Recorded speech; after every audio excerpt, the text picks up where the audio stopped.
Happy Sunshine Week.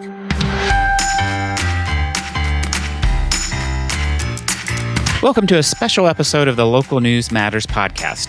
We're dropping this a day after our last episode because a draft of a Colorado open records bill began circulating this week and has generated some controversy within the journalism community on Twitter. And I wanted to explain why we support the bill in its current form and have a meaningful discussion of that controversy with Jeff Roberts and Corey Hutchins, who will introduce themselves momentarily. Obviously, this is of most interest to journalism and open government advocates in Colorado, and we get into the weeds here, but it has relevance to some very broad issues that others may find interesting. A few notes before we get started. We regularly reference CORA. That is an acronym for the Colorado Open Records Act, which the bill in question modifies. You'll hear a couple of references to CCJRA. That is an acronym for the Colorado Criminal Justice Records Act. And in most, if not all states, criminal justice records are treated differently and governed by different laws than other government records. The bill in question does not address CCJRA, not because it's not important. In many ways, CCJRA is more problematic for journalists and the public, but because addressing both makes it almost impossible to make progress due to the different parties and issues involved. Criminal justice records reform will take multiple years of stakeholder processes to get to something that will pass, and we are currently planning that process. Also note that this is a draft of a bill that hasn't been introduced yet. Not only might it change, there's also no guarantee that it will get introduced, and we could end up with no CORA reform, and we'll have to live with all of its flaws and fees going up next year. Finally, we use the term leak multiple times. As you'll hear eventually, that is not to imply anything untoward, unethical, or illegal. Our lobbyists circulated the draft to key stakeholders, and we should have anticipated it getting out. In fact, Quentin Young of Colorado Newsline heard rumors of a different treatment of the media in the bill, and I talked to him about this at the end of January. And then a guest columnist editorialized about this in Colorado Politics at the beginning of February. So if anything, I was surprised there wasn't more discussion then.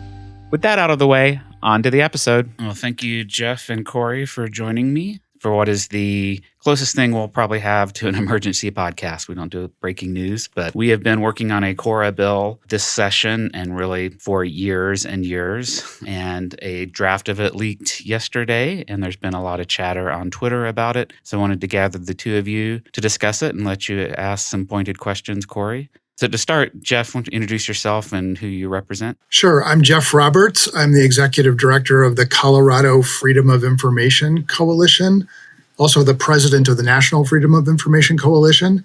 CFOIC is a nonpartisan nonprofit that educates Coloradans, journalists, and the general public about their rights under the open government laws and advocates for government transparency. Corey? I teach journalism at Colorado College, and I write a weekly newsletter called Inside the News in Colorado that reports on, comments on, and analyzes what's going on in our local media scene, and will likely be writing about this for Friday. So thanks for the opportunity to chat with you about it on air. Sure. So I want to get quickly to one of the more controversial provisions of the CORA draft, which relates to defining media in law. But first, Jeff, the last major CORA update was what, 2014? So if you're talking about CORA fees, there have been other updates to CORA since then, but the last major update to CORA regarding fees was 2014.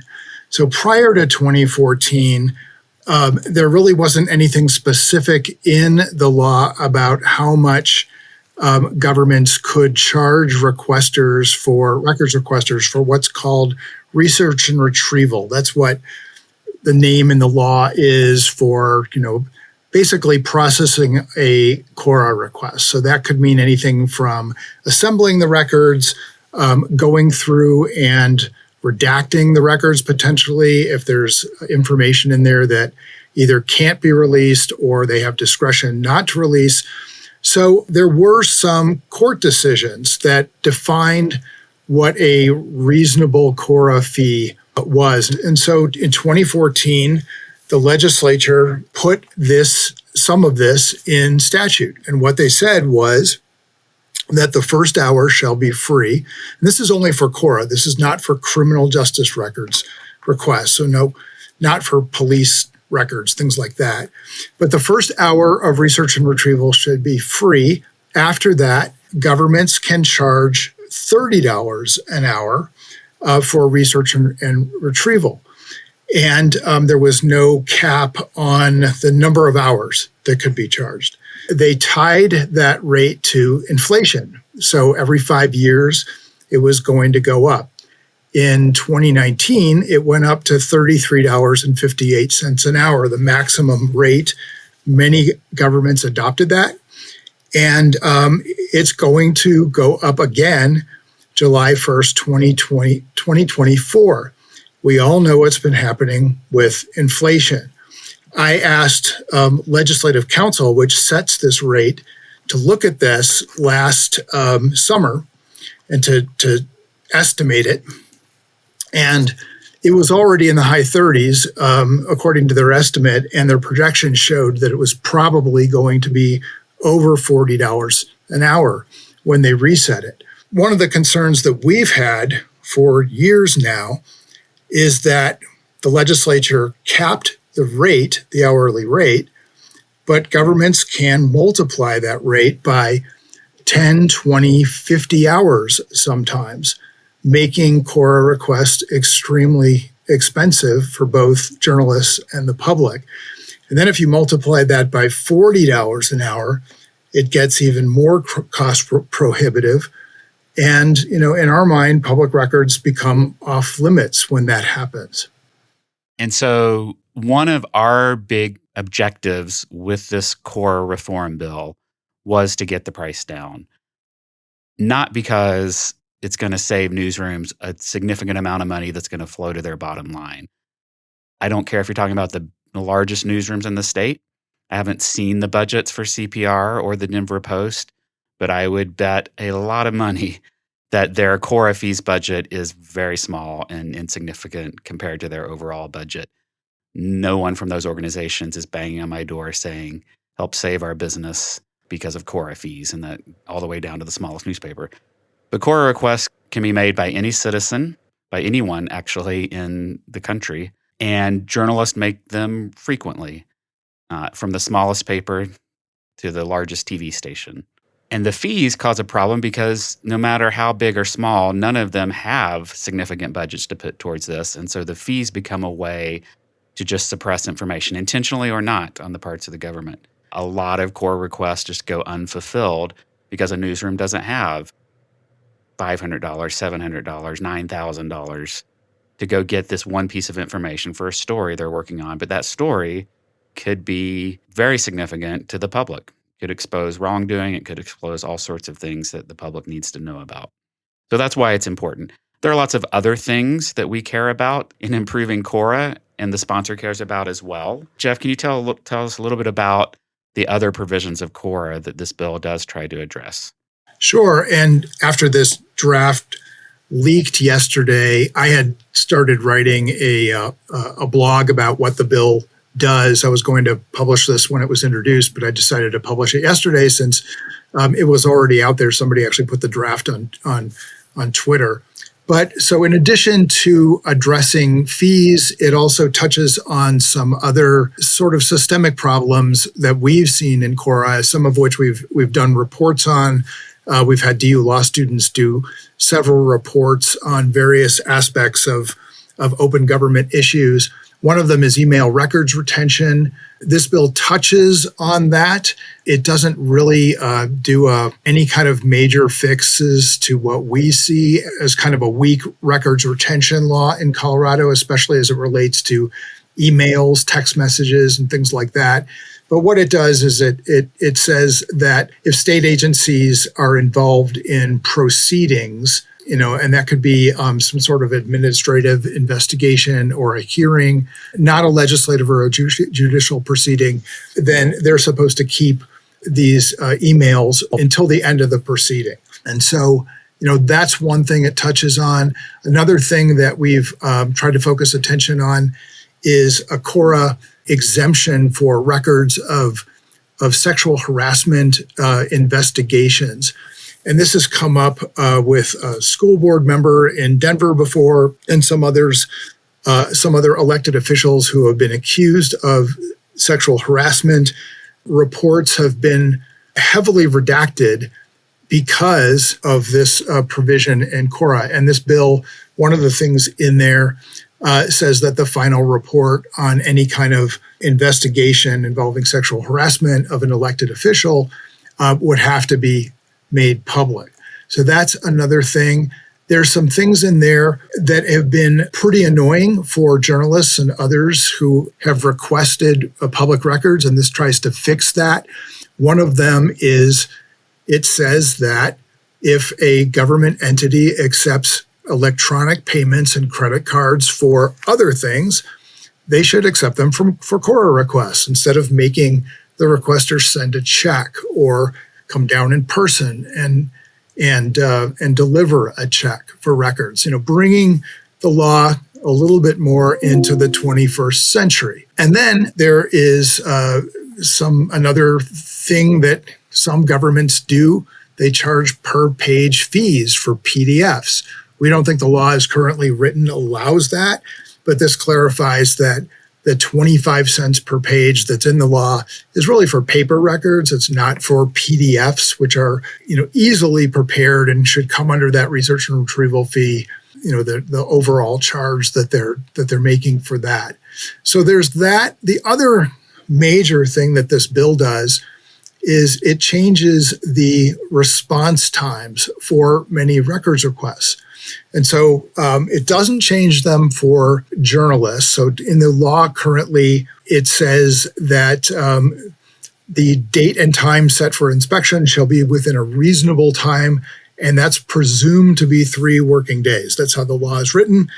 And that if extenuating circumstances exist, and those are delineated in the law, governments get an extra 7 days. That would stay the same for a news organization. For non-commercial requesters made by the public would get up to 7 days. Governments would get 7 working days and a 14 working day extension. For commercial and out-of-state requests, governments would get even longer, 14 working days and a possible 28 working days extension. So the bill still gives news media the 3 working days, an extra 7 days if extenuating circumstances apply. It lengthens the time for other requesters. And the other thing that news media gets is a 50% discount off of CORA fees. And I should have mentioned that. That's a pretty big part of this bill. Yes. That's sort of the main thing that is already generating a little bit of controversy. So Corey, why don't you talk a little bit about the reaction and ask questions that you think should be answered? Sure. It's not surprising to me that portion of the draft legislation has become a matter of kind of public debate among some journalists. Look, the law says, as far as I can recall, that the law in Colorado is declared to be that the public policy of this state is that all public records shall be open for inspection by any person at reasonable times.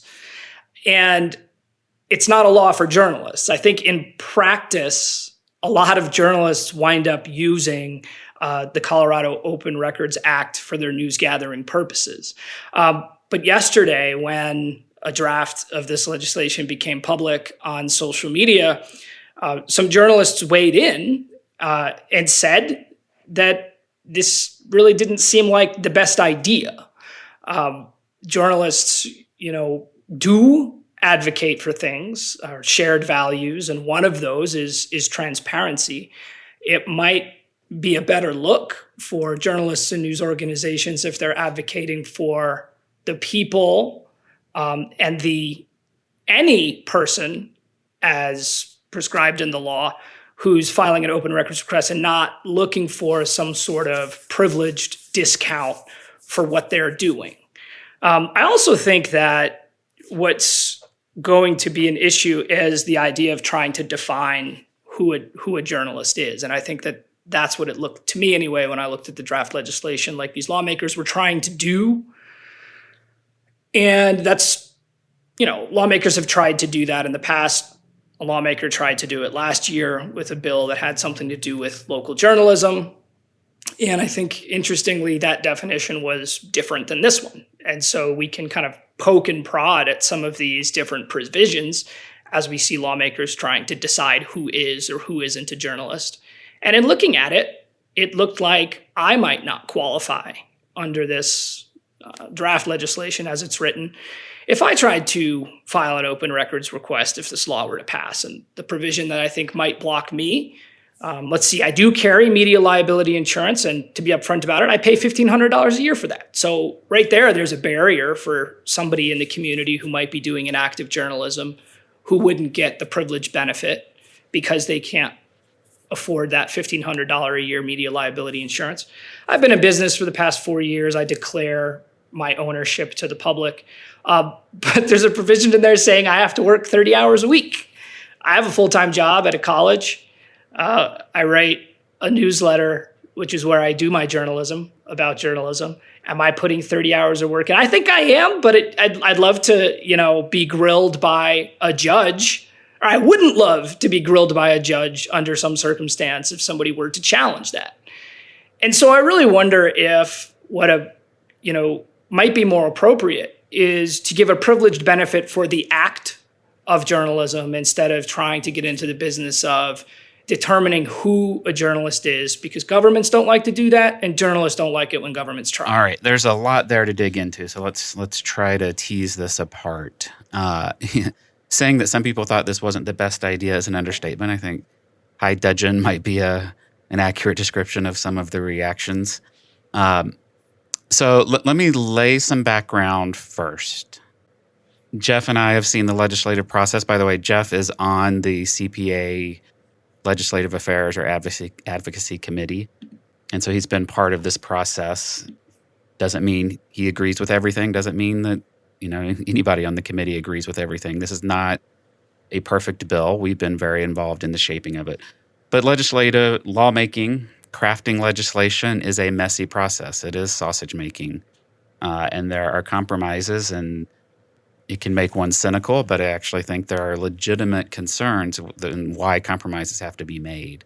The fact of the matter is, CORA is a process that doesn't work well for a lot of different people, including the requesters, but also the state agencies. We're in a situation where political actors use CORA as a weapon to slow down government, to make the gears grind to a halt, or to embarrass people, et cetera. And some of them have been explicit. There have been political actors who have called on an army of people to issue CORA requests to stop election, machinery from going forward. People request every email and every piece of document that you have in an entire school district from all the teachers that mention anything about gender or race or kitty litter or animals. And for a lot of these CORA requests, I would say most of them that involve email, someone has to go through every single email and make sure there's not legally sensitive material that cannot be released, particularly when you're talking about students, but there are all sorts of other situations. And it becomes unmaintainable for government in some situations, and it's gotten worse. And it's not only that, there are also a lot of commercial requesters who are emailing school districts and other divisions of government and saying, give me all your contracts for XYZ, because they want to bid on it. Give me all the email addresses for everyone in your office, every school, every teacher in your district, because I want to go sell them. And so it becomes this behemoth that becomes a real drag on the operations of government. Now, I'm not here to defend them, but that is a real issue. And so that's what we're up against. And the language we pushed for initially was a public interest provision. So anybody requesting information in the public interest would be free.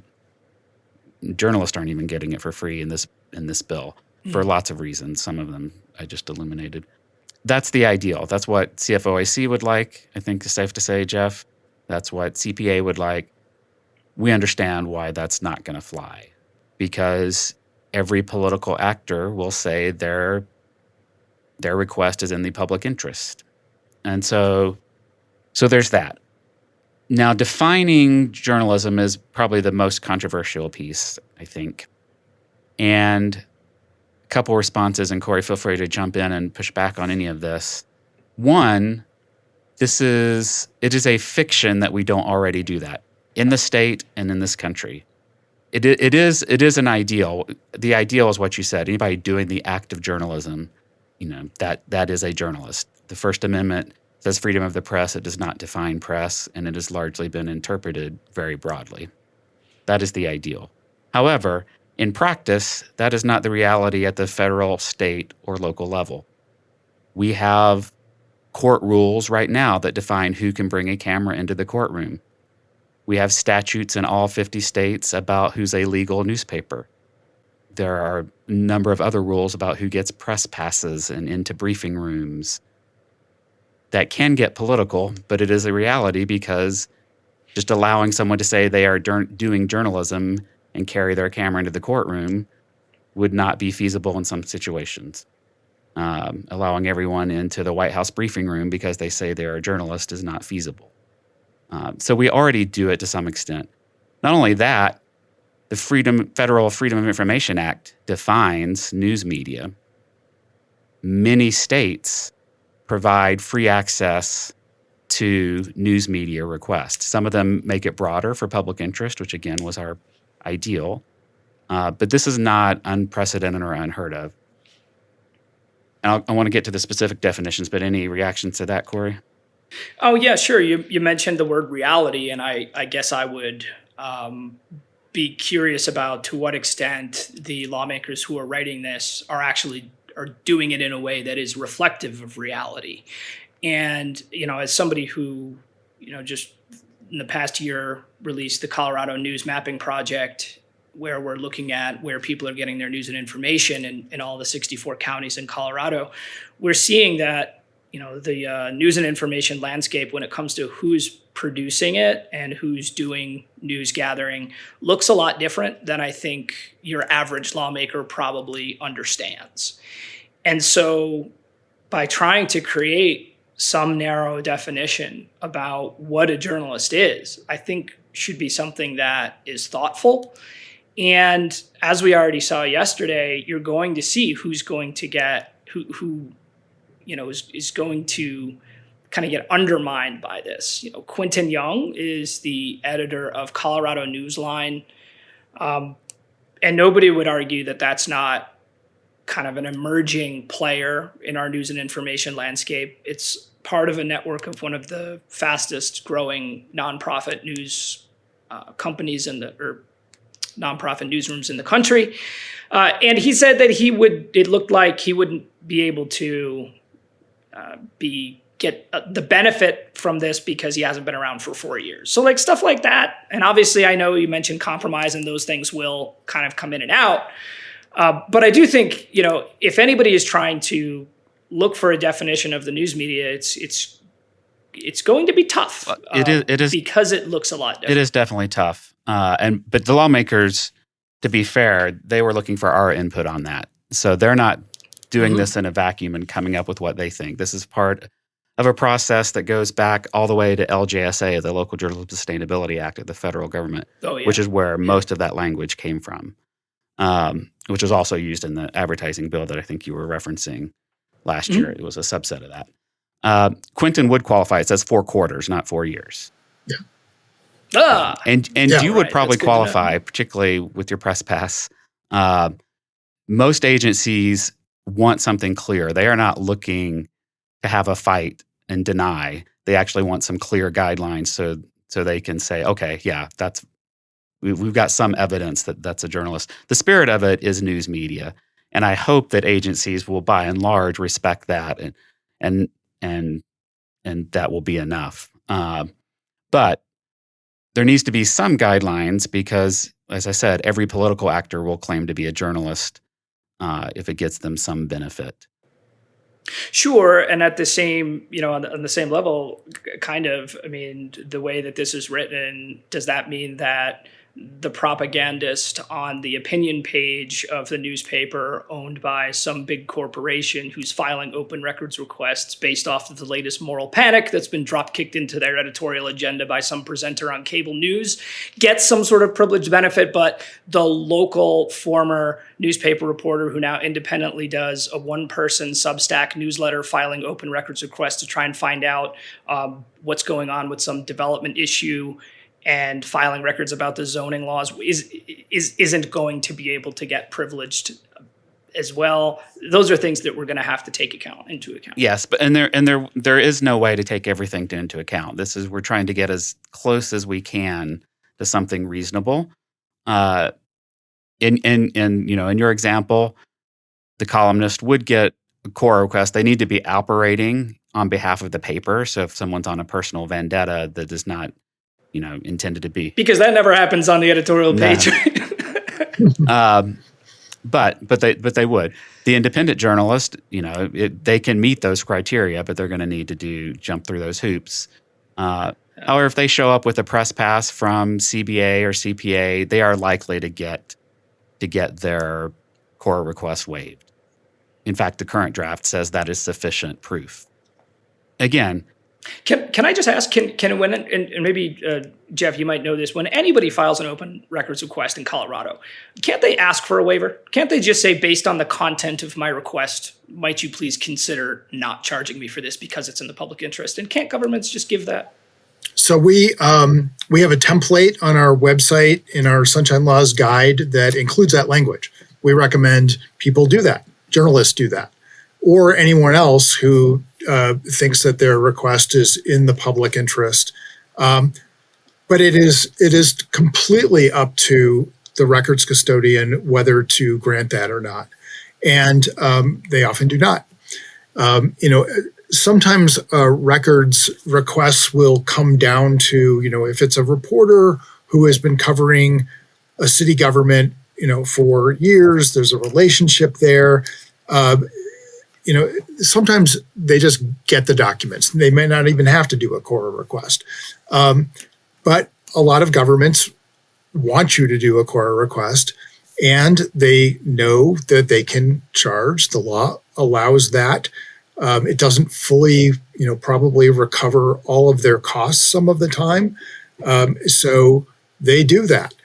And then, like as Tim said earlier, sometimes you wonder if they're not, either purposely or otherwise trying to dissuade someone from making a records request by saying, well, this is going to cost you a few $100s to do this.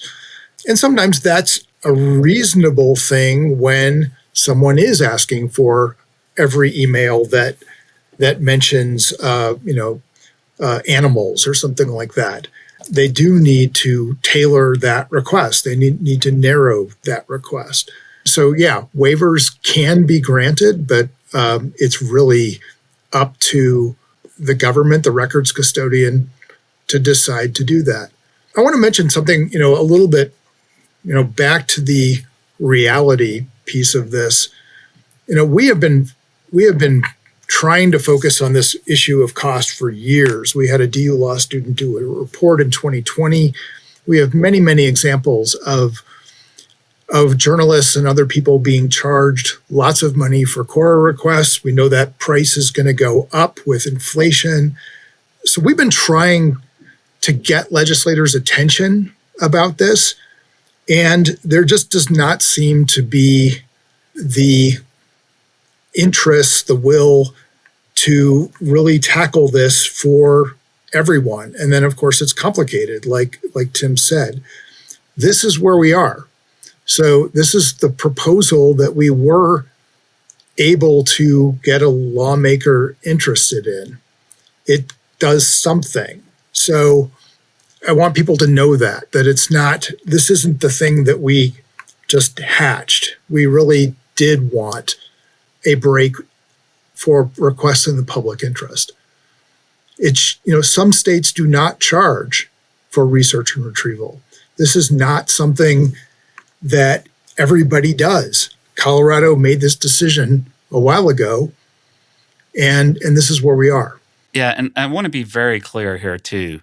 The spirit and law of CORA is that public records are public records. What we're talking about is giving journalists a break on the price, not free, 50%, right? And that is meaningful to the ability of information to get out to the public. Ideally, again, we'd love everyone to have it for free.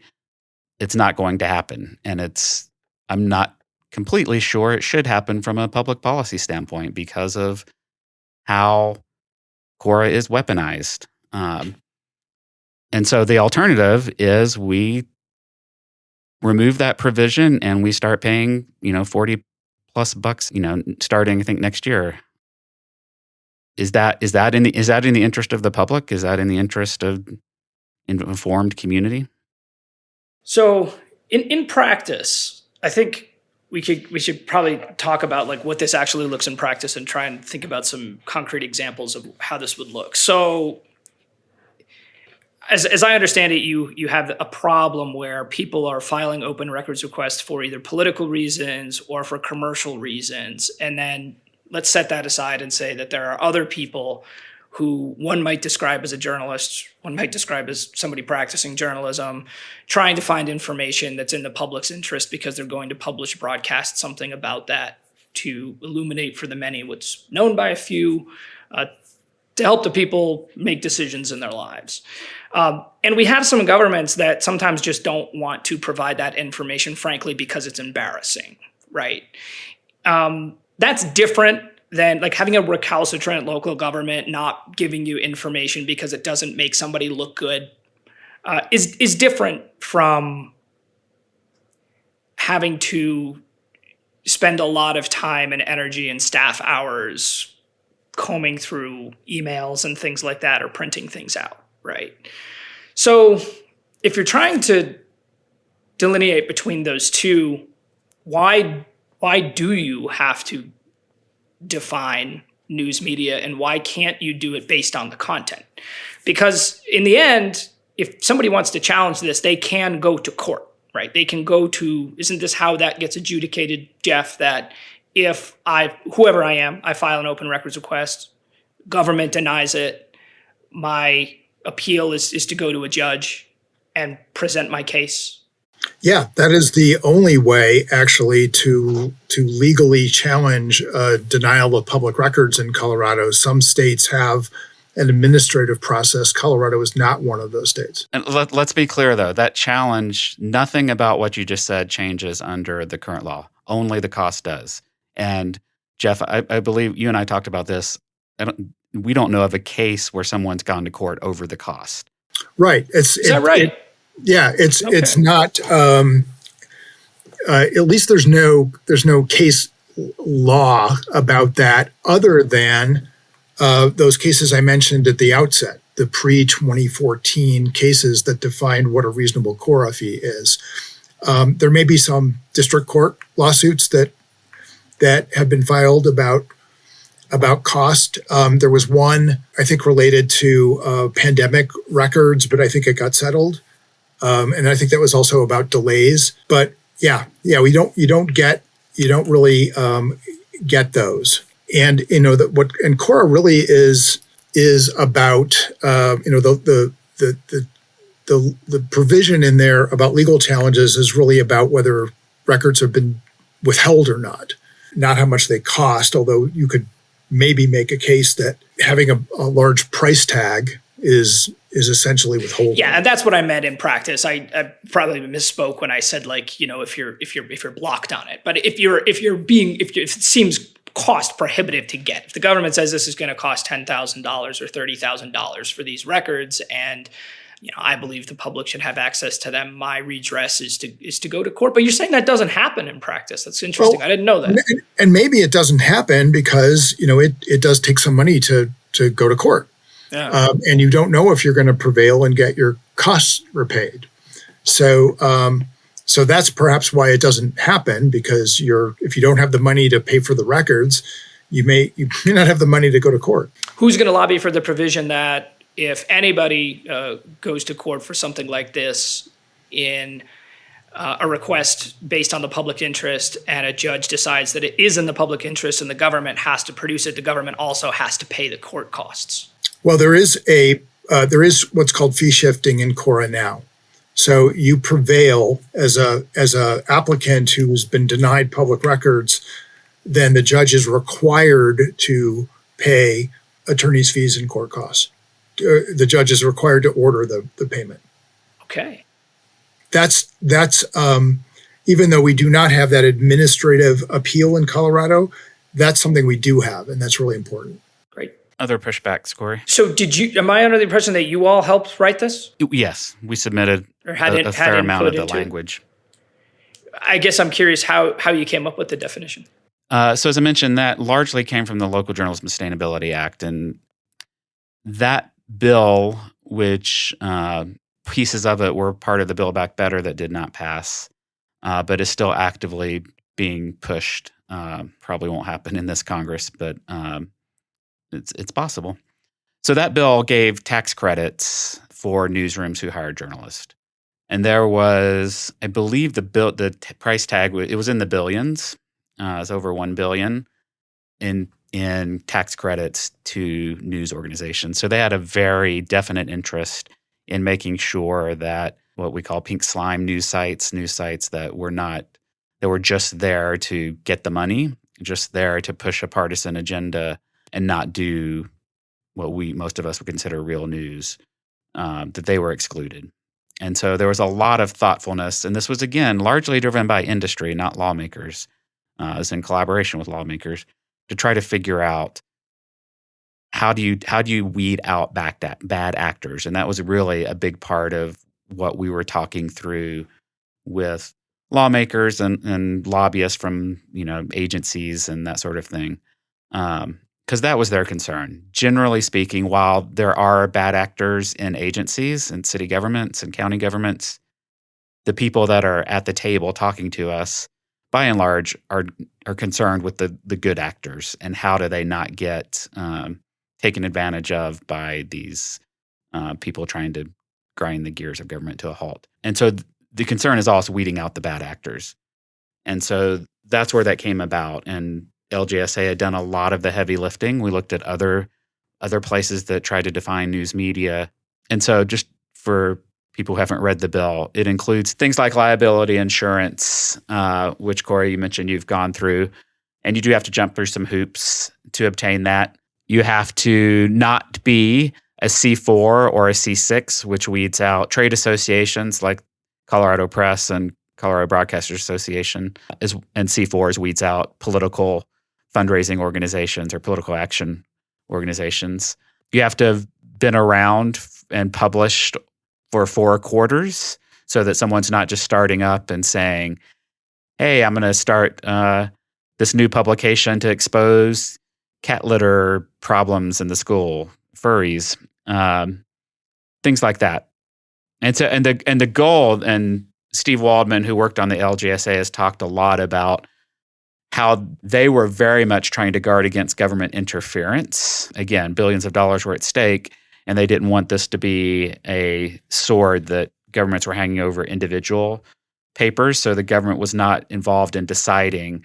It was more of an IRS thing and some things that you could document, like media liability insurance. When you researched this, to what extent did you find that this could be the first time news media would be defined in Colorado law?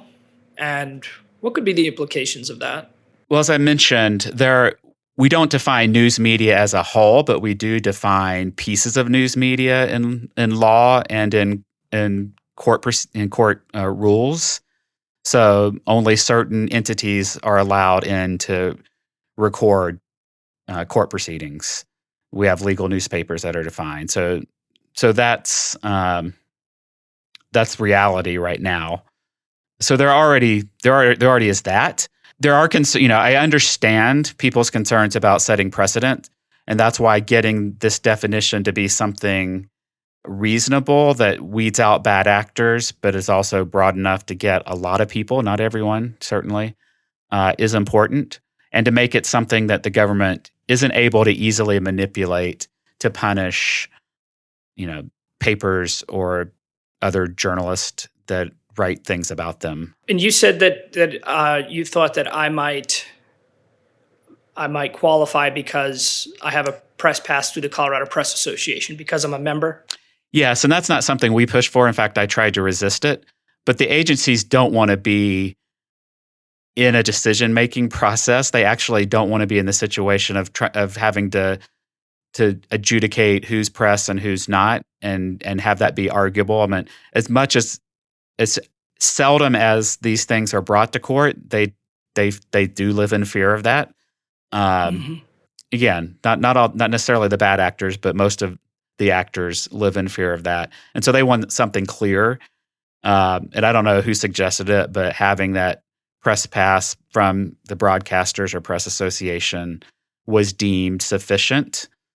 And people pay your organization to become a member of it? They do. I mean, and the more people becoming members of your organization, the more money you get? And that's why I resisted it. I did not want this to be about us and trying to encourage membership. I mean, the amount of money that individual freelancers would pay, for example, is trivial and is certainly not impacting our bottom line. It's really more about the vetting. They wanted someone to vet and make it easy for them to say yes. If someone from the Denver Post or 9 News shows up, they know that's legitimate news. But if someone from Joe Bob's Substack newsletter, they just don't know. It could very well be legitimate journalists doing real journalism, I should say, rather than saying legitimate journalist, someone actually doing journalism, but they have no way of knowing. Another place where we have, it's mentioned in Colorado statute, is in the Reporter Shield Law. There's a definition of news person in there. Oh, what is it? So I'm looking at our guide. We link to the law, but it means any member of the news media and any employee or independent contractor of a member of the mass media who's engaged to gather, receive, observe, process, prepare, write, or edit news information for dissemination to the public through the mass media. So that's been in there for a while as well. Another thing I wanted to mention is, we've been working on language or possible language for 2 years, because Senator Hansen, who is the sponsor of this proposed bill, was going to introduce something last year. So we saw many iterations last year of a bill that never got introduced too. And we've been struggling with this language and various ways to define news media, to define other aspects of this bill for a long time now. There have been other things that we tried to make, to wonder if they made sense. Like, what if you just charged for voluminous requests, but then, because some states mention that in their laws, but then how do you define that in the digital age? We've looked at language from a bunch of different states. We've suggested things. We've tried to think through how you would do it this way or that way. And, at least at the moment, and I guess things could still change, but this is where we've settled. And so, but it's certainly not it's the beginning of the I guess the public debate about these things. We don't know where this is going to go. And I guess the last question I would have is just if you could clarify, most simply, why is it so hard to try and create a definition over the content of the request rather than the content of the requester? Well, so I would say a couple things to that. One, the request for information, not for how it's going to be used, right? So it's really hard to understand how it's going to be used from what they're requesting. And there's so many different types of records. And, like I said, a lot of this relates to email. So I don't know how you would get at the content question. You could try to get at the use, but how are you going to police that? How, if I'm, and even if I'm a reporter and I'm just looking for information to see if there might be some there, that just becomes really tricky and in some ways concerning if we're asking the government now to weigh the value of content and the intent. So it is probably safer and clearer for them to judge who is requesting it than to try to police what they're requesting and what they're requesting it for. Occasionally you will see some government form, records request form. It's usually some small town that hasn't updated their form in many years, and they'll have a line on there that says something like, "Why do you want this information?" And I've always advised people to just put NA, none of your business, whatever. So it is really not. But there is some precedent for what's happening in this bill already in Colorado with public records. In the Criminal Justice Records Act, which is the law that governs the release of police records, law enforcement records, you have to sign a statement in an affidavit, essentially, in there saying you're not going to use these records for the solicitation of pecuniary gain, something like that.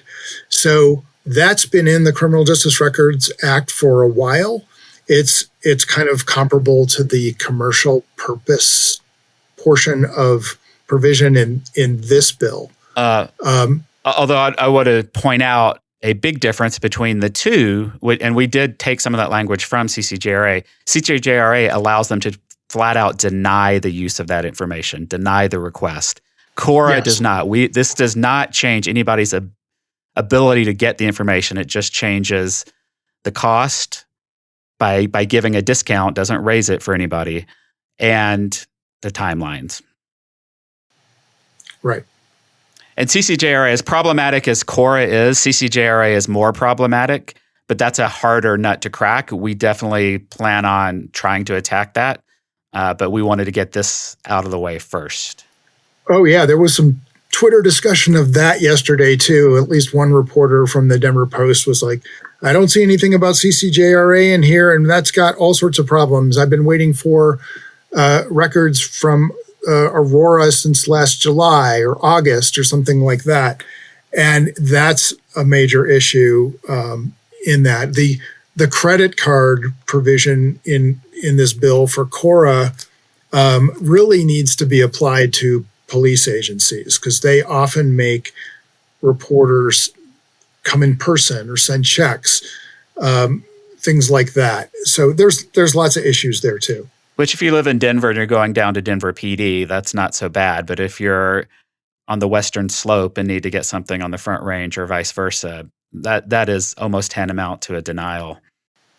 Oh, we're dealing with a situation now where it's not about cost; it's about the inspection of records, criminal justice records, where a police department on the western slope is requiring a Denver-based reporter to go there in person to sit down with the records. They won't provide any copies or anything like that. We're dealing with that right now.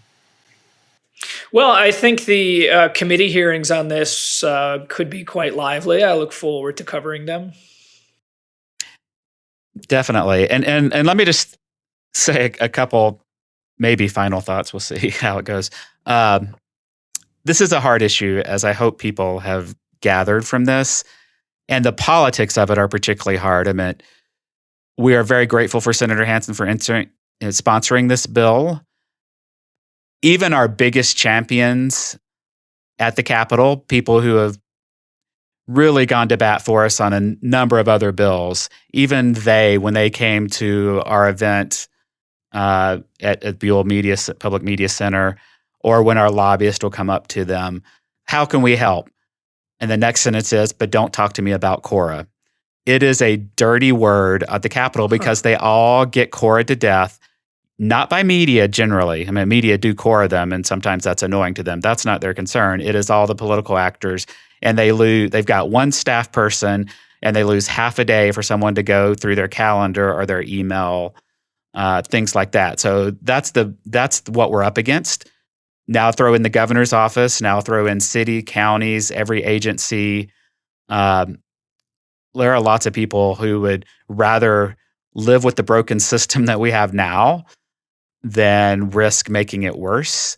And you have, we could wage war, or we could spill a lot of ink on it and maybe get nowhere. Bills don't even get introduced over the objection of leadership in the governor's office typically. Or we can try to make the situation a little better hopefully for everyone with some of these things around sexual harassment, around per PDF fees, around credit cards, and definitely for the press. But keep in mind, again, this is not about access. This is just a relatively minor cost savings. And our hope is that it just allows more information to get out there that would not get out there otherwise. And I think it's worth the defining media. There may be other things that we could take advantage of that actually in the future. Like what? Like some of the financial support that we were hoping. One of the things we hear from lobbyists, sometimes from legislators, sometimes from all manner quarters is, why should we support a private business? And that's an understandable reaction. However, we are not just private businesses. In fact, many of our members are nonprofits, B Corps, and most of them are aspirationally for-profit rather than large behemoths. And even some of the large behemoths are aspirationally for-profits these days. But we're the only only industry mentioned in the Constitution. We are the fourth estate. We are here to serve the public. I think people should really start thinking of news media, as flawed as we are, and as many mistakes as we make, and sometimes we don't serve the best interest of the public with those mistakes. Nonetheless, we're the only ones who, as a job description, hold the government accountable and who serve the public interest by disseminating information professionally in the way that we do. And I think we should start thinking of this industry more the way we think about libraries and museums and other institutions. And I understand the philosophical arguments, but we know what happens when news deserts crop up. And this bill is not necessarily going to save someone from a news desert, but it might save them from having an information desert when they can't get information out of their government because they can't afford the $300 to pay for this Cora request. And saving particularly in those small towns where there is one news entity focusing on local government, it's crucial that they get support. And so I'm hoping down the road we could revisit something like the advertising tax credit. I don't think that bill will come back, but I think things like the payroll tax credit that was attempted at the federal level, and some states are now looking at it. It wouldn't fly here because of the way our tax is structured. But things like that. So this could actually be to the benefit of our industry because I think it's going to take all sorts of solutions. I like many of our members, I was one of those who did not want to see us go down the road of a BBC like support. But I think a lot of journalists have started to open to the idea that as long as you can insulate, and you'll never be totally successful, but if you can largely insulate newsrooms from political pressures, that what we are doing is so crucial to local communities that tax breaks, other incentives are worth it to save, particularly these small towns that are in danger of becoming news deserts. And I think this bill could actually further that cause as a small step towards looking at that. Just having this conversation with lawmakers, getting these issues raised publicly by holding hearings about them is important. Just getting people to think about what you just said, Tim. And did it surprise you to see yesterday that the immediate criticism of this came from journalists in Colorado, and it certainly wasn't just one? A journalist from Colorado Community Media said, "Well, I appreciate that journalists are known for making open records requests. The intent of open records laws is transparency for everyone.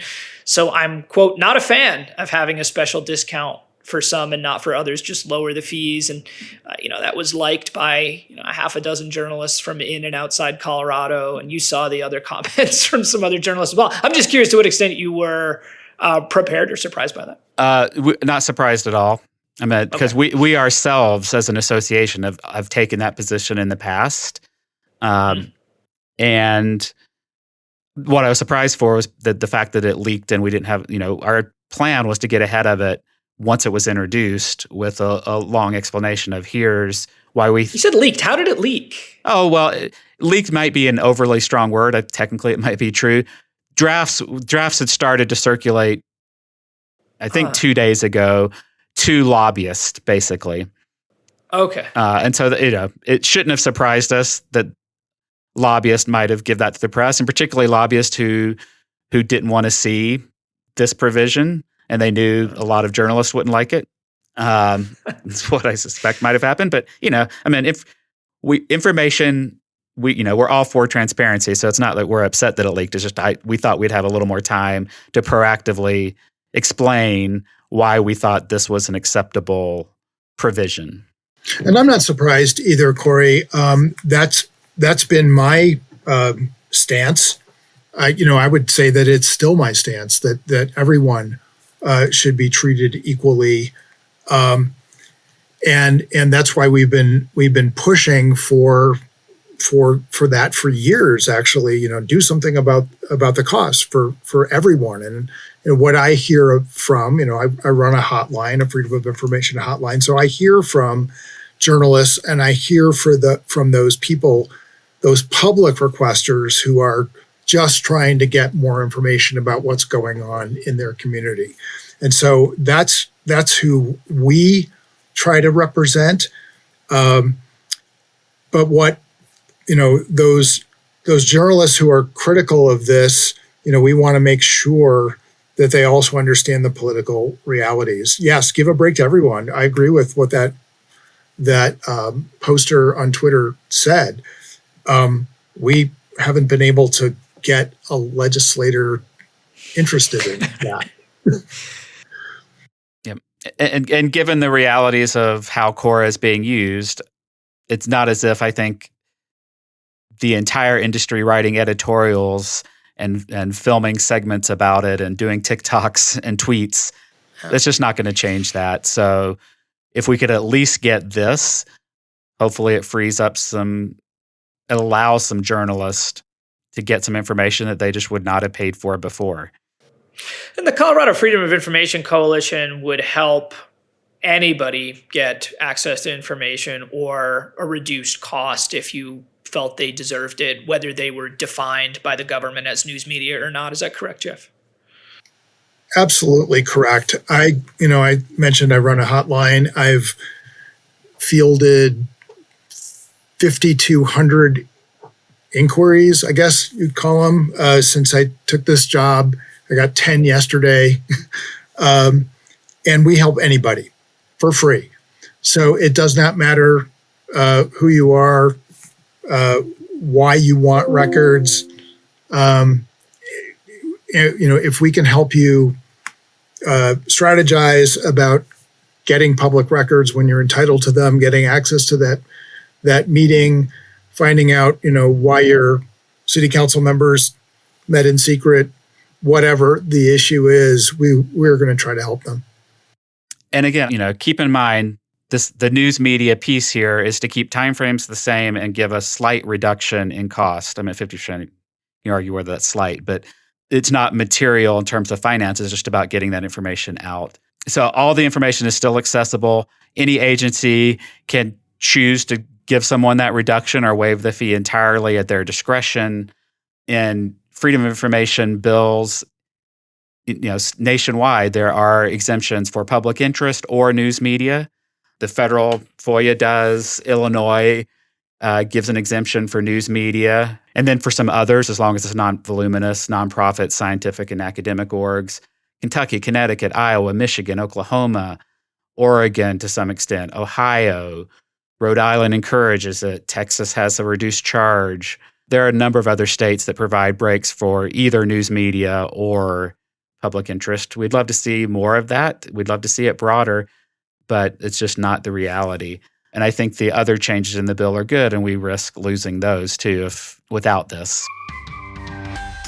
Thank you for joining me on the Local News Matters podcast. And thank you to Jeff and Corey for your time and all the work you do for the industry and the public. Regular listeners, if you missed yesterday's podcast with E. Perlman and Erica Anderson of Spaceship Media, I hope you'll go back and listen. It's a fascinating and relatable episode on dialogue journalism and having difficult conversations. illustrated by Erica's conversation with her mom over vaccines, which they record for their own 6-part podcast, The Wedge. For new listeners, I hope you'll check out that episode and earlier episodes with Jennifer Brandel of Harkin, and kicking it off with Raleigh Burley and Todd Chamberlain of The Soper Sun. Check back next week for my conversation with Michael Bolden, CEO and Executive Director of the American Press Institute. If you like what we're trying to do here, please follow in your favorite podcast app. Leave us a 5-star review in Apple Podcasts, and tell your friends about us. It really makes a difference. You can find us on the web at localnewsmatterspodcast.com, or for lazy typists like me, at lnmpod.com. You can follow us at Twitter at lnmpod, which just got released from Twitter jail on improper incarceration.